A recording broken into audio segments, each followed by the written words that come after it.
Complete ಆಗಿದೆ. ನಾನು ಪದೇ ಪದೇ ಹೇಳ್ತಾ ಇದ್ದೀನಿ, ಕಾಂಗ್ರೆಸ್ನ ಯಾವುದಾದ್ರೂ ಒಬ್ಬ ನಾಯಕ ಏನಾದರೂ ಒಂದು ಹೇಳಿಕೆಗಳನ್ನು ಕೊಟ್ಟು ಬಿಜೆಪಿಗೆ ವರದಾನವನ್ನಾಗಿ ಮಾಡ್ತಾ ಇದ್ದಾರೆ. ಸರ್ಜಿಕಲ್ ಸ್ಟ್ರೈಕ್ ಕೇವಲ ಬಿಜೆಪಿ ನೇತೃತ್ವ ಸರ್ಕಾರ ಅಥವಾ ಮೋದಿ ನೇತೃತ್ವ ಸರ್ಕಾರ ಅಂತಲ್ಲ, ಸ್ವತಃ ಪಾಕಿಸ್ತಾನದ ಪ್ರಧಾನಿ ಇದನ್ನು ಒಪ್ಕೊಂಡಿದ್ದಾರೆ, ಅಲ್ಲಿಯ ಸಂಸದನ್ನು ಒಪ್ಕೊಂಡಿದ್ದಾರೆ. ಜಗಮೆಚ್ಚಿದ ಸರ್ಜಿಕಲ್ ಸ್ಟ್ರೈಕ್ ಆಗಿತ್ತು. ಯಾಕೆ? ಕಾಶ್ಮೀರದಲ್ಲಿ ಜೈಷ್ ಎ ಮೊಹಮ್ಮದ್ ಉಗ್ರರ ಅಬ್ಬರ ಜಾಸ್ತಿ ಆಗಿತ್ತು. ಉರಿ ಸೆಕ್ಟರ್ ಮೇಲೆ ಭಯಾನಕ ಆತ್ಮಾಹುತಿ ದಾಳಿ ನಡೆಯಿತು. 19 ವೀರ ಯೋಧರನ್ನು ಬಲಿ ಪಡೆದಿತ್ತು ಪಾಕಿಸ್ತಾನ. ನಾವು 19 ವೀರ ಯೋಧರನ್ನು ಕಳ್ಕೊಂಡಿದ್ದು. ಉಗ್ರರು ದಾಳಿ ನಡೆದಾಗ ಸೈನಿಕರಲ್ಲಿ ಅಗಾಧ ಆಕ್ರೋಶ ಮಡುಗಟ್ಟಿತ್ತು. ಬಹಳ ಕೋಪ ಬಂದಿತ್ತು. ಇಡೀ ಜಗತ್ತು ಅಚ್ಚರಿಯಿಂದ ಭಾರತತ್ತ ನೋಡ್ತಾ ಇತ್ತು. ನರೇಂದ್ರ ಮೋದಿ ಇದ್ದಾರೆ, ಏನು ಮಾಡ್ತಾರೆ ಅಂತ. ಯಾಕಂದರೆ ಈ ಹಿಂದೆ ನಮಗೆ ಮುಂಬೈ ದಾಳಿ ಆದಾಗಲೂ ಕೂಡ ನಾವು ಅಟ್ಯಾಕ್ ಮಾಡಲಿಲ್ಲ. ಸೈನ್ಯ ರೆಡಿ ಇತ್ತು, ಅಟ್ಯಾಕ್ ಮಾಡ್ತೀವಿ ಅಂತ ಹೇಳ್ತು. ಆದರೆ ಮನಮೋಹನ್ ಸಿಂಗ್ ಅವರು ಅದಕ್ಕೆ ಅವಕಾಶ ಕೊಡಲಿಲ್ಲ. ನಾವು ಅಮೆರಿಕಕ್ಕೆ ಹೋಗಿ ಒಬಾಮಾ ಅಂತ ಹೇಳುವಂಥ ಪರಿಸ್ಥಿತಿ ಇತ್ತು. ಎನಿವೆ, ಆದರೆ ಭಾರತ ಪ್ರತಿ ಸಲ ಹೇಳ್ತಾ ಇದ್ರು ನರೇಂದ್ರ ಮೋದಿ, ನಾವು ಪತ್ರ ಬರೆಯಲ್ಲ, ಲವ್ ಲೆಟ್ರ್ ಬರೆಯಲ್ಲ, ನುಗ್ಗಿ ಹೊಡಿತೀವಿ. ಆಗ 19 ಜನರನ್ನು ಕಳ್ಕೊಂಡಿದ್ದೀರಿ, ಈಗ ನುಗ್ಗಿ ಹೊಡಿತೀರಾ ಅಂತೇಳಿ ದೇಶ ಕಾಯ್ತಾ ಇತ್ತು. ಆಗ ವಿಶ್ವದ ಎದುರು ಬೆತ್ತಲಾಗಿ ಪತ್ರ ಕೊಟ್ಟಿತ್ತು ಪಾಪಿ ಪಾಕಿಸ್ತಾನ. ಪ್ರತೀಕಾರಕ್ಕಾಗಿ ಸರ್ಜಿಕಲ್ ದಾಳಿಗೆ ಯೋಜನೆ ಸಜ್ಜಾಯಿತು. ಸೂರ್ಯೋದಯಕ್ಕೂ ಮೊದಲೇ ದಾಳಿ ಮುಗಿಯಬೇಕು ಅಂತ ಸೇನೆಯ ಮುಂದೆ ಷರತ್ತು ಇಟ್ಟಿದ್ರಂತೆ ಪ್ರಧಾನಿ ನರೇಂದ್ರ ಮೋದಿ. ನಮಗೆ ಯಾರು ಹೊಡೆದ್ರೋ ಅವರಿಗೆ ನುಗ್ಗಿ ಹೊಡಿತೀವಿ ಅಂತೇಳಿ 2016 ಸೆಪ್ಟೆಂಬರ್ 29ರಂದು ಪಾಕ್ಗೆ ನುಗ್ಗಿದ ಭಾರತೀಯ ಸೇನೆ ಮತ್ತು ಪಾಕ್ಗೆ ನುಗ್ಗಿ ಹೊಡೆದ ಭಾರತ. ಮಧ್ಯರಾತ್ರಿ 12:30ಕ್ಕೆ ಶುರುವಾಗಿತ್ತು ಕಾರ್ಯಾಚರಣೆ. POK ಪಾಕಿಸ್ತಾನ ಆಕ್ಯುಪೈಡ್ ಕಾಶ್ಮೀರ್ ಉಗ್ರ ಶಿಬಿರಗಳ ಮೇಲೆ ಸರ್ಜಿಕಲ್ ದಾಳಿ ಆಗತ್ತೆ. LOC ಲೈನ್ ಆಫ್ ಕಂಟ್ರೋಲ್, ಆ ಗಡಿ ರೇಖೆ LOC ಉದ್ದಕ್ಕೂ ಇದ್ದ ಉಗ್ರರ ನೆಲೆಗಳು ಧ್ವಂಸವಾದವು. ನನ್ನ ನೆಲದ ಭಾಷೆಯು ದೂರ ಬಲು ದೂರ, ಈ ಮನಕಂತೂ ದಾರಿ ತೋರುತ್ತಿದೆ. ಆ ಭಾಷೆಯದೇ ಬೆಳಕುವ ದೂರ ಎಷ್ಟೇ ಹೋಗಿ ಈ ಭಾಷೆಯಿಂದ ದೂರವಾಗಲಾರಿರಿ. ವಿಮಲ್, ನಮ್ಮ ಭಾಷೆ ಕೇಸರಿ. POK Pakistan occupied Kashmir. ನಾವು ಕರೆಯೋದು ಅದನ್ನು ಪಾಕಿಸ್ತಾನ್ ಆಕ್ಯುಪೈಡ್ ಕಾಶ್ಮೀರ್, ಪಾಕ್ ಆಕ್ರಮಿತ ಕಾಶ್ಮೀರ ಅಂತ ಕರಿತೀವಿ. ಅವರದನ್ನು ಆಜಾದ್ ಕಾಶ್ಮೀರ ಅಂತ ಕರೀತಾರೆ, ಸ್ವತಂತ್ರ ಕಾಶ್ಮೀರ ಅಂತ ಕರೀತಾರೆ. ನಾವು POKಯಲ್ಲಿ 35ರಿಂದ 40 ಉಗ್ರರನ್ನ ಹತ್ಯೆ ಮಾಡಿತ್ತು ನಮ್ಮ ಸೇನೆ. ಭಯೋತ್ಪಾದಕರು ಬರೋಬ್ಬರಿ ಭಯೋತ್ಪಾದಕರ 7 ನೆಲೆಗಳು ಚಿಂದಿ ಚಿತ್ರಾನ್ನಾಗಿತ್ತು. 4 ಗಂಟೆಯಲ್ಲಿ 12ವರೆಗೆ ಹೋಗ್ತಾರೆ, 4ವರೆಗೆ ಮುಗಿಸ್ತಾರೆ. 4 ಗಂಟೆಯಲ್ಲಿ ಕಾರ್ಯಾಚರಣೆ ಮುಗಿಸಿರುತ್ತೆ ನಮ್ಮ ಭಾರತೀಯ ಸೇನೆ. ಸರ್ಜಿಕಲ್ ಸ್ಟ್ರೈಕ್ ವೇಳೆ ಭಾರತದ ಓರ್ವ ಯೋಧ ಹುತಾತ್ಮ ಕೂಡ ಆಗ್ತಾರೆ. ಬೆಳಗ್ಗೆ 4:30 ಹೊತ್ತಿಗೆ ಭಾರತಕ್ಕೆ ವಾಪಸ್ಸಾಗಿರ್ತಾರೆ ಸೈನಿಕರು. ಆ ದಾಳಿಯ ಬೆನ್ನಲ್ಲೇ ಜಗತ್ತೇ ಭಾರತತ್ತ ತಿರುಗಿ ನೋಡಿತ್ತು. ಅಲಿಪ್ತ ಭಾರತ ನುಗ್ಗಿ ಹೊಡೆದಿದ್ದು ಕಂಡು ಇಡೀ ಜಗತ್ತೇ ಬೆರಗಾಗಿತ್ತು. ಭಾರತ ದಾಳಿ ಮಾಡಿದ್ದು ಸತ್ಯ ಅಂತ ಅಮೆರಿಕ ಒಪ್ಪಿಕೊಂಡಿತ್ತು. ಭಾರತ ದಾಳಿ ಮಾಡಿದ್ದು ಸತ್ಯ ಅಂತ ಅಮೆರಿಕ ಒಪ್ಕೊಂಡಿತ್ತು. ಯಾವಾಗ ಮುಂಬೈ ಅಟ್ಯಾಕ್ ಆದಂಥ ಸಂದರ್ಭದಲ್ಲಿ ಇದೇ ಆಗಿನ ಸರ್ಕಾರ ಅಮೇರಿಕಾದತ್ತ ಹೆಲ್ಪ್ ಮಾಡಿ ಅಂತ ಕೇಳಿತ್ತು. ಇದೇ ಅಮೇರಿಕ ಎಸ್, ಭಾರತ ಸರ್ಜಿಕಲ್ ಸ್ಟ್ರೈಕ್ ಮಾಡಿದ್ದು ನಿಜ ಅಂತ ಒಪ್ಕೊಂಡಿತ್ತು. ಬಟ್ ಕಾಂಗ್ರೆಸ್ಗೆ ಏನು ಸಮಸ್ಯೆ? ಕಾಂಗ್ರೆಸ್ನ ಸಮಸ್ಯೆ ಏನು? ಆಯ್ತಪ್ಪ, ನಿಮಗೆ ಮಾಹಿತಿ ಇಲ್ಲ, ಪಾಕಿಸ್ತಾನಕ್ಕೆ ತಲೆ ಕೆಟ್ಟಿದೆಯಾ? ಸರ್ಜಿಕಲ್ ಸ್ಟ್ರೈಕ್ ಆಗಿದೆ ಅಂತೇಳಿ ಪಾಕಿಸ್ತಾನ ಒಪ್ಪಿದೆ, ಆದರೆ ಕಾಂಗ್ರೆಸ್ ಒಪ್ಪೋದಕ್ಕೆ ಈಗಲೂ ರೆಡಿ ಇಲ್ಲ. ಬಾಲಾಕೋಟ್ನಲ್ಲಿ ಭಾರತ ಸೇನಾ ದಾಳಿ ನಡೆದಿದ್ದು ನಿಜ. ಸರ್ಜಿಕಲ್ ಸ್ಟ್ರೈಕನ್ನು ಪಾಕ್ ಅಧಿಕೃತವಾಗಿ ಒಪ್ಪಿಕೊಂಡಿದೆ.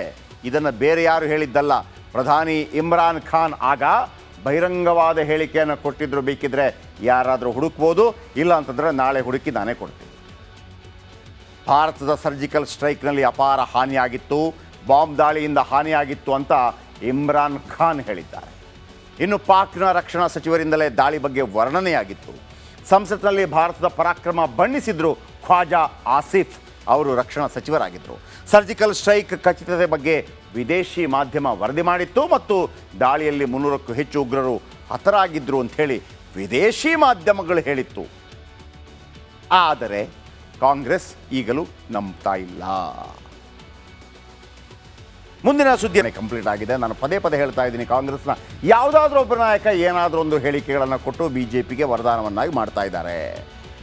ಸರ್ಜಿಕಲ್ ಸ್ಟ್ರೈಕ್ ಕೇವಲ BJP ನೇತೃತ್ವದ ಸರ್ಕಾರ ಅಥವಾ ಮೋದಿ ನೇತೃತ್ವದ ಸರ್ಕಾರ ಅಂತಲ್ಲ, ಸ್ವತಃ ಪಾಕಿಸ್ತಾನದ ಪ್ರಧಾನಿ ಇದನ್ನು ಒಪ್ಕೊಂಡಿದ್ದಾರೆ, ಅಲ್ಲಿಯ ಸಂಸದನ್ನು ಒಪ್ಕೊಂಡಿದ್ದಾರೆ. ಜಗಮೆಚ್ಚಿದ ಸರ್ಜಿಕಲ್ ಸ್ಟ್ರೈಕ್ ಆಗಿತ್ತು. ಯಾಕೆ? ಕಾಶ್ಮೀರದಲ್ಲಿ ಜೈಷ್ ಎ ಮೊಹಮ್ಮದ್ ಉಗ್ರರ ಅಬ್ಬರ ಜಾಸ್ತಿ ಆಗಿತ್ತು. ಉರಿ ಸೆಕ್ಟರ್ ಮೇಲೆ ಭಯಾನಕ ಆತ್ಮಾಹುತಿ ದಾಳಿ ನಡೆಯಿತು. 19 ವೀರ ಯೋಧರನ್ನು ಬಲಿ ಪಡೆದಿತ್ತು ಪಾಕಿಸ್ತಾನ. ನಾವು 19 ವೀರ ಯೋಧರನ್ನು ಕಳ್ಕೊಂಡಿದ್ದು. ಉಗ್ರರು ದಾಳಿ ನಡೆದಾಗ ಸೈನಿಕರಲ್ಲಿ ಅಗಾಧ ಆಕ್ರೋಶ ಮಡುಗಟ್ಟಿತ್ತು. ಬಹಳ ಕೋಪ ಬಂದಿತ್ತು. ಇಡೀ ಜಗತ್ತು ಅಚ್ಚರಿಯಿಂದ ಭಾರತತ್ತ ನೋಡ್ತಾ ಇತ್ತು. ನರೇಂದ್ರ ಮೋದಿ ಇದ್ದಾರೆ, ಏನು ಮಾಡ್ತಾರೆ ಅಂತ. ಯಾಕಂದರೆ ಈ ಹಿಂದೆ ನಮಗೆ ಮುಂಬೈ ದಾಳಿ ಆದಾಗಲೂ ಕೂಡ ನಾವು ಅಟ್ಯಾಕ್ ಮಾಡಲಿಲ್ಲ. ಸೈನ್ಯ ರೆಡಿ ಇತ್ತು, ಅಟ್ಯಾಕ್ ಮಾಡ್ತೀವಿ ಅಂತ ಹೇಳ್ತು. ಆದರೆ ಮನಮೋಹನ್ ಸಿಂಗ್ ಅವರು ಅದಕ್ಕೆ ಅವಕಾಶ ಕೊಡಲಿಲ್ಲ. ನಾವು ಅಮೆರಿಕಕ್ಕೆ ಹೋಗಿ ಒಬಾಮಾ ಅಂತ ಹೇಳುವಂಥ ಪರಿಸ್ಥಿತಿ ಇತ್ತು. ಎನಿವೆ, ಆದರೆ ಭಾರತ ಪ್ರತಿ ಸಲ ಹೇಳ್ತಾ ಇದ್ರು ನರೇಂದ್ರ ಮೋದಿ, ನಾವು ಪತ್ರ ಬರೆಯಲ್ಲ, ಲವ್ ಲೆಟ್ರ್ ಬರೆಯಲ್ಲ, ನುಗ್ಗಿ ಹೊಡಿತೀವಿ. ಆಗ 19 ಜನರನ್ನು ಕಳ್ಕೊಂಡಿದ್ದೀರಿ, ಈಗ ನುಗ್ಗಿ ಹೊಡಿತೀರಾ ಅಂತೇಳಿ ದೇಶ ಕಾಯ್ತಾ ಇತ್ತು. ಆಗ ವಿಶ್ವದ ಎದುರು ಬೆತ್ತಲಾಗಿ ಪತ್ರ ಕೊಟ್ಟಿತ್ತು ಪಾಪಿ ಪಾಕಿಸ್ತಾನ. ಪ್ರತೀಕಾರಕ್ಕಾಗಿ ಸರ್ಜಿಕಲ್ ದಾಳಿಗೆ ಯೋಜನೆ ಸಜ್ಜಾಯಿತು. ಸೂರ್ಯೋದಯಕ್ಕೂ ಮೊದಲೇ ದಾಳಿ ಮುಗಿಯಬೇಕು ಅಂತ ಸೇನೆಯ ಮುಂದೆ ಷರತ್ತು ಇಟ್ಟಿದ್ರಂತೆ ಪ್ರಧಾನಿ ನರೇಂದ್ರ ಮೋದಿ. ನಮಗೆ ಯಾರು ಹೊಡೆದ್ರೋ ಅವರಿಗೆ ನುಗ್ಗಿ ಹೊಡಿತೀವಿ ಅಂತೇಳಿ 2016 ಸೆಪ್ಟೆಂಬರ್ 29ರಂದು ಪಾಕ್ಗೆ ನುಗ್ಗಿದ ಭಾರತೀಯ ಸೇನೆ ಮತ್ತು ಪಾಕ್ಗೆ ನುಗ್ಗಿ ಹೊಡೆದ ಭಾರತ. ಮಧ್ಯರಾತ್ರಿ 12:30ಕ್ಕೆ ಶುರುವಾಗಿತ್ತು ಕಾರ್ಯಾಚರಣೆ. POK ಪಾಕಿಸ್ತಾನ್ ಆಕ್ಯುಪೈಡ್ ಕಾಶ್ಮೀರ್ ಉಗ್ರ ಶಿಬಿರಗಳ ಮೇಲೆ ಸರ್ಜಿಕಲ್ ದಾಳಿ ಆಗತ್ತೆ. LIC LOC line of control, ಆ ಗಡಿ ರೇಖೆ LOC ಉದ್ದಕ್ಕೂ ಇದ್ದ ಉಗ್ರರ ನೆಲೆಗಳು ಧ್ವಂಸವಾದವು. POK ಪಾಕಿಸ್ತಾನ್ ಆಕ್ಯುಪೈಡ್ ಕಾಶ್ಮೀರ್, ನಾವು ಕರೆಯೋದು ಅದನ್ನು ಪಾಕಿಸ್ತಾನ್ ಆಕ್ಯುಪೈಡ್ ಕಾಶ್ಮೀರ್, ಪಾಕ್ ಆಕ್ರಮಿತ ಕಾಶ್ಮೀರ ಅಂತ ಕರಿತೀವಿ. ಅವರದನ್ನು ಆಜಾದ್ ಕಾಶ್ಮೀರ ಅಂತ ಕರೀತಾರೆ, ಸ್ವತಂತ್ರ ಕಾಶ್ಮೀರ ಅಂತ ಕರೀತಾರೆ. ನಾವು POKಯಲ್ಲಿ 35ರಿಂದ 40 ಉಗ್ರರನ್ನ ಹತ್ಯೆ ಮಾಡಿತ್ತು ನಮ್ಮ ಸೇನೆ. ಭಯೋತ್ಪಾದಕರು ಬರೋಬ್ಬರಿ ಭಯೋತ್ಪಾದಕರ 7 ನೆಲೆಗಳು ಚಿಂದಿ ಚಿತ್ರಾನ್ನಾಗಿತ್ತು. 4 ಗಂಟೆಯಲ್ಲಿ 12ವರೆಗೆ ಹೋಗ್ತಾರೆ, 4ವರೆಗೆ ಮುಗಿಸ್ತಾರೆ. 4 ಗಂಟೆಯಲ್ಲಿ ಕಾರ್ಯಾಚರಣೆ ಮುಗಿಸಿರುತ್ತೆ ನಮ್ಮ ಭಾರತೀಯ ಸೇನೆ. ಸರ್ಜಿಕಲ್ ಸ್ಟ್ರೈಕ್ ವೇಳೆ ಭಾರತದ ಓರ್ವ ಯೋಧ ಹುತಾತ್ಮ ಕೂಡ ಆಗ್ತಾರೆ. ಬೆಳಗ್ಗೆ 4:30 ಹೊತ್ತಿಗೆ ಭಾರತಕ್ಕೆ ವಾಪಸ್ಸಾಗಿರ್ತಾರೆ ಸೈನಿಕರು. ಆ ದಾಳಿಯ ಬೆನ್ನಲ್ಲೇ ಜಗತ್ತೇ ಭಾರತತ್ತ ತಿರುಗಿ ನೋಡಿತ್ತು. ಅಲಿಪ್ತ ಭಾರತ ನುಗ್ಗಿ ಹೊಡೆದಿದ್ದು ಕಂಡು ಇಡೀ ಜಗತ್ತೇ ಬೆರಗಾಗಿತ್ತು. ಭಾರತ ದಾಳಿ ಮಾಡಿದ್ದು ಸತ್ಯ ಅಂತ ಅಮೆರಿಕ ಒಪ್ಪಿಕೊಂಡಿತ್ತು. ಭಾರತ ದಾಳಿ ಮಾಡಿದ್ದು ಸತ್ಯ ಅಂತ ಅಮೆರಿಕ ಒಪ್ಕೊಂಡಿತ್ತು. ಯಾವಾಗ ಮುಂಬೈ ಅಟ್ಯಾಕ್ ಆದಂಥ ಸಂದರ್ಭದಲ್ಲಿ ಇದೇ ಆಗಿನ ಸರ್ಕಾರ ಅಮೇರಿಕಾದತ್ತ ಹೆಲ್ಪ್ ಮಾಡಿ ಅಂತ ಕೇಳಿತ್ತು. ಇದೇ ಅಮೇರಿಕ ಎಸ್ ಭಾರತ ಸರ್ಜಿಕಲ್ ಸ್ಟ್ರೈಕ್ ಮಾಡಿದ್ದು ನಿಜ ಅಂತ ಒಪ್ಕೊಂಡಿತ್ತು. ಬಟ್ ಕಾಂಗ್ರೆಸ್ಗೆ ಏನು ಸಮಸ್ಯೆ? ಕಾಂಗ್ರೆಸ್ನ ಸಮಸ್ಯೆ ಏನು? ಆಯ್ತಪ್ಪ, ನಿಮಗೆ ಮಾಹಿತಿ ಇಲ್ಲ, ಪಾಕಿಸ್ತಾನಕ್ಕೆ ತಲೆ ಕೆಟ್ಟಿದೆಯಾ? ಸರ್ಜಿಕಲ್ ಸ್ಟ್ರೈಕ್ ಆಗಿದೆ ಅಂತೇಳಿ ಪಾಕಿಸ್ತಾನ ಒಪ್ಪಿದೆ, ಆದರೆ ಕಾಂಗ್ರೆಸ್ ಒಪ್ಪೋದಕ್ಕೆ ಈಗಲೂ ರೆಡಿ ಇಲ್ಲ. ಬಾಲಾಕೋಟ್ನಲ್ಲಿ ಭಾರತ ಸೇನಾ ದಾಳಿ ನಡೆದಿದ್ದು ನಿಜ. ಸರ್ಜಿಕಲ್ ಸ್ಟ್ರೈಕನ್ನು ಪಾಕ್ ಅಧಿಕೃತವಾಗಿ ಒಪ್ಪಿಕೊಂಡಿದೆ. ಇದನ್ನು ಬೇರೆ ಯಾರು ಹೇಳಿದ್ದಲ್ಲ, ಪ್ರಧಾನಿ ಇಮ್ರಾನ್ ಖಾನ್ ಆಗ ಬಹಿರಂಗವಾದ ಹೇಳಿಕೆಯನ್ನು ಕೊಟ್ಟಿದ್ರು. ಬೇಕಿದ್ರೆ ಯಾರಾದರೂ ಹುಡುಕ್ಬೋದು, ಇಲ್ಲ ಅಂತಂದರೆ ನಾಳೆ ಹುಡುಕಿ ನಾನೇ ಕೊಡ್ತೀನಿ. ಭಾರತದ ಸರ್ಜಿಕಲ್ ಸ್ಟ್ರೈಕ್ನಲ್ಲಿ ಅಪಾರ ಹಾನಿಯಾಗಿತ್ತು, ಬಾಂಬ್ ದಾಳಿಯಿಂದ ಹಾನಿಯಾಗಿತ್ತು ಅಂತ ಇಮ್ರಾನ್ ಖಾನ್ ಹೇಳಿದ್ದಾರೆ. ಇನ್ನು ಪಾಕ್ನ ರಕ್ಷಣಾ ಸಚಿವರಿಂದಲೇ ದಾಳಿ ಬಗ್ಗೆ ವರ್ಣನೆಯಾಗಿತ್ತು. ಸಂಸತ್ನಲ್ಲಿ ಭಾರತದ ಪರಾಕ್ರಮ ಬಣ್ಣಿಸಿದ್ರು ಖ್ವಾಜಾ ಆಸಿಫ್, ಅವರು ರಕ್ಷಣಾ ಸಚಿವರಾಗಿದ್ದರು. ಸರ್ಜಿಕಲ್ ಸ್ಟ್ರೈಕ್ ಖಚಿತತೆ ಬಗ್ಗೆ ವಿದೇಶಿ ಮಾಧ್ಯಮ ವರದಿ ಮಾಡಿತ್ತು ಮತ್ತು ದಾಳಿಯಲ್ಲಿ 300ಕ್ಕೂ ಹೆಚ್ಚು ಉಗ್ರರು ಹತರಾಗಿದ್ದರು ಅಂಥೇಳಿ ವಿದೇಶಿ ಮಾಧ್ಯಮಗಳು ಹೇಳಿತ್ತು. ಆದರೆ ಕಾಂಗ್ರೆಸ್ ಈಗಲೂ ನಂಬ್ತಾ ಇಲ್ಲ. ಮುಂದಿನ ಸುದ್ದಿ